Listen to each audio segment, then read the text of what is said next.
Majer pokušaj da se odigra uigrana kombinacija, lepo ovo izgleda i evo gola. Vodi reprezentacija Hrvatske 1:0, Joško Gvardiol je strelac. Ubačena lopta, povratni pas, evo šanse i vodi Hrvatska. Sjajna akcija reprezentacije Hrvatske. Majer za Perišića, Perišić u sredinu, Gvardiol i gol! Gol odmah!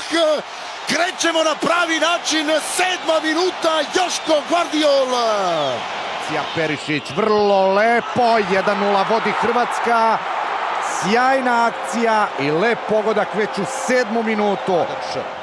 Majer, evo velike šanse, izjednačenje!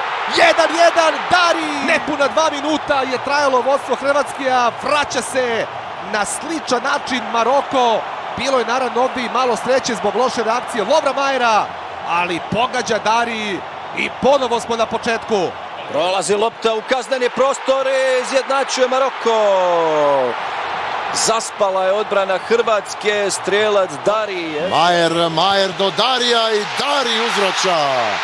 Nažalost, kratko nam je trajalo vodstvo. I prilika je sada za izjednačenje 1:1. Kakav početak meča. A evo sada kakve prilike i gol.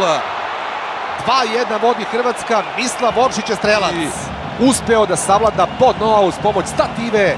42. minut, Hrvatska vodi drugi put.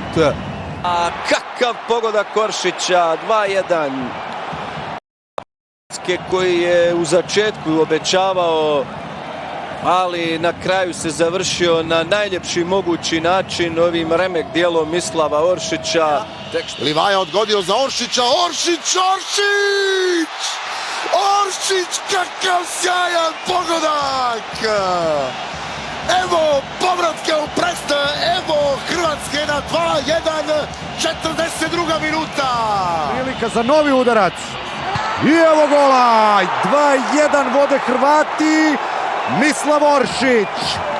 Neverovatno, i u ovoj utakmici Hrvatska je ponovo bila miljenik sreće. En-Nesyri je propustio šansu da donese izjednačenje u 96. minutu i da odvede meč u dodatnih pola sata. Na kraju pobjeda Hrvatske u meču za 3. mesto rezultatom 2:1. Dakle, Hrvatska osvaja 3. mesto drugi put posle 1998. A Maroko je 4. najveći uspjeh jedne afričke reprezentacije na mundijalima. Svira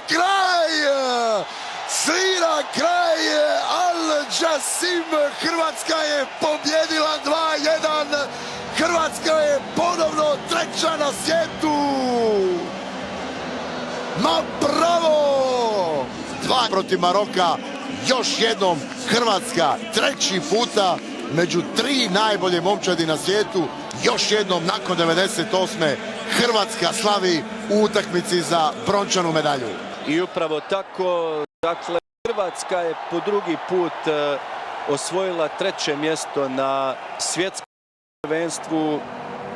U Kataru su večeras Hrvati sa 2:1 savladali šampionata Maroko. I eto, nakon Francuske 98.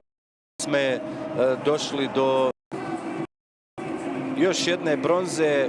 Nisu uspjeli ponoviti rezultat od prije 4 godine kada su u finalu poraženi od Francuske s 4:2.